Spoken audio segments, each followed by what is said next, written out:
Good morning, guys. I am doing an updated morning skincare routine when using a stronger retinoid. So there are just some considerations to think about whenever you are using potent actives at night. And I'm going to show you the tips and tricks I use to ensure my morning routine still goes smoothly. Let's get started. Now, I'm going to start off with 1 pump of Flawless Cleanser, because my skin hasn't really got much on it, just the residue of last night's skincare products and a little oil. I'm a little on the combination side, and I really do like to use my morning routine to kind of get me ready for the day. I think cleansing, as you all know, can be meditative. So I really do take my time. I really allow my fingertips to work in lightly to those little nooks and crannies, especially around my nose, where I'm a little oily. And, any residue of eye makeup, we've all been there, can just get removed as well. Use a little bit on my neck. And then we're going to rinse. So, I'm just patting dry. Now I've rinsed with tepid, not hot, not cold water, all right? We don't want to take away unnecessary amounts of those essential lipids in the stratum corneum. And I'm not exfoliating with my towel, remember. Patting dry, please. All right then, so today I am conscious that my skin might be slightly more prone to redness than usual. That's just because we're in the deepest, darkest winter. So what I'm going to do first before doing my active step is use Flawless Moisturizer as a barrier. I'm going to create my classic moisturizer goggles. There we go. And I'm just going to do 5 dots around my eye area because I don't want product to accidentally migrate there. And I'm also going to put a little bit on my neck, moisturizer polo neck, if you will. And then finally, I'm going to put a tiny bit in the creases of the nose. So those are 3 areas where, if actives collect, they can cause dryness. So we just preempt that by putting on a moisturizer shield, if you like. So goggles, polo neck, and then around the creases of the nose. So I'm just doing that before I apply brightly. I'm going to rub that in. Next, I'm going to do neutralizing gel on my T-zone. I'm at that time of the month where my skin's a little oilier in the second half of my cycle. And I'm actually going to do dots on my T-zone. So 7 dots, and then we do 6 dots of brightly on the cheeks. So here we go, 3 on the forehead, 2 on the nose, 2 on the chin. And you'll see a little scratch there. Ginger was extra loving last night. That's my cat, by the way. So I tend to use these fingers because precision is important when you're applying actives. And I want the salicylic acid, the azelaic acid, and the bakuchiol in the areas where pores are most prevalent. So that's obviously around the sides of the nose, but also on the forehead and chin. And I kind of just stop there. You can see if you've got combination skin, as 65% of us have, that there's just those little dotted areas on part of the cheek that the pores can get congested and look bigger. So it's not that we're making them smaller, we're just making them look less visible. Okay, so that's my T-zone done, 7 dots.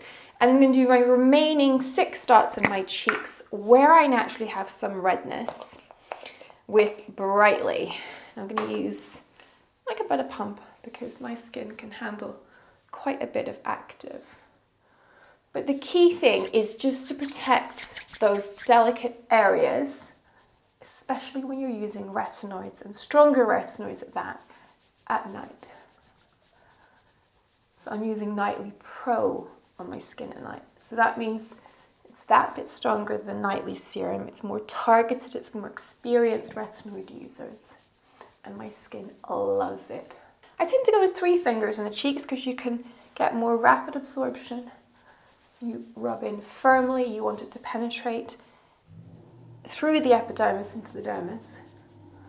And I avoid overlapping where I've put neutralizing gel. A little bit of overlap, not the end of the world, because the formulas are very compatible with each other.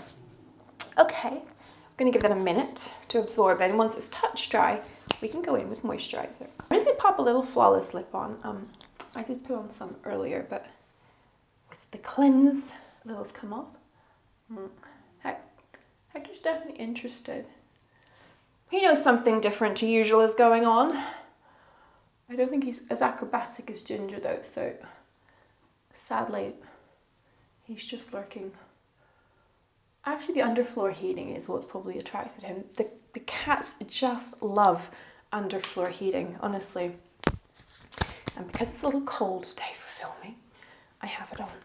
Okay, so that's good. Now we're going to do Flawless Moisturizer. I'm going to do 1.5 pumps actually, because, you know, my skin just drinks it up. It truly is my holy grail moisturizer. I'm just doing 13 dots here without even thinking, but for me that's the right way to ensure I get a nice even layer, juiciness, which lasts all day, which is no mean feat in winter. So often moisturizers, you know, make the skin look and feel good for about an hour or 2, but by lunchtime, everything's looking a bit parched. Your makeup on top starts to look a bit cracked. It's just no good. So this does not happen with Flawless Moisturizer due to all those lovely occlusives and niacinamide. All right then, so finishing touches, some sunscreen. We've got all the actives that I need for my skin in the daytime. So I've got some vitamin C in ascorbyl glucoside that's in Brightly. We've got azelaic acid for redness and for texture and for pore clarity. We've got bakuchiol, we've got salicylic acid. So targeting what my skin needs in the different areas. So more acne prone, congestion prone in the T-zone, more redness prone, and fine lines concerned in the cheek area. So for my neck then, I'm going to go in with Flawless Daily Sunscreen. Going to do 9 dots. And again, this is such a great sunscreen for winter because it's got niacinamide in there as well. So you might even find you don't need additional moisturizer. And then once we've done the neck with a non-tinted sunscreen, I'm going to finish off with Flawless Gossamer Tint. And can I just tell you, it was such a savior when I was away in Costa Rica at Christmas. My goodness, I don't think I wore foundation or really even concealer the entire trip. The combination of Nightly Pro at night and then a finish of ultra protective but still very pretty on the skin Flawless Gossamer Tint meant that skincare was effortless. All right, so I'm going to do 6 pumps, 3 and 3 to make life a little easier. And we're going to do, you guessed it, 13 dots, because we want an even layer all over the skin. That's the thing. We don't want to miss bits, all right? So the bit that's left over, we just glide. So again, those 3 fingers, I think this is such a useful tip. It's almost like using your fingers like a palette knife. You don't want to ruffle up what's underneath. You want an even application. And you know, around the mouth, when you're using retinoids, that can just be the area where things get a bit PC. You know what I mean by PC? It's like where the skin just wants to ruffle up on the surface. So you want to use these light gliding strokes, not like firm massaging strokes for your sunscreen, because you want evenness of application. It's like you're painting a wall. So we've got a neck covering going on. We've got face covering going on, and it's all looking really even. And I do pat it under my eyes. I will focus on the eye area more with my second application. That's all looking really good. I know it's a lot. I didn't make the sunscreen rule, people, but that is why the formulation of your SPF is so important, because when the formulation is good, you can apply the right amount and still look like a normal human being. So, patting it in.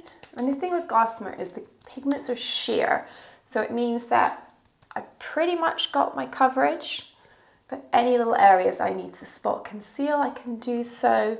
My under eye concealer I can add on top. I'm using the Sizzly one currently, but I also like Sculpted by Amy's concealers. I think she's doing such a grand job with her range. I think quite a similar ethos to us as well. Accessible beauty. So it takes a little time, but I think it's time worth committing, because this is the skincare step that when you start it at the right time in your life makes all the difference. So that's my morning skincare routine. I'm not going to bother much with cosmetics apart from concealing that little horror because I'm working from home today, but we'll be popping out for errands, so I'm super well protected. I think my skin looks good.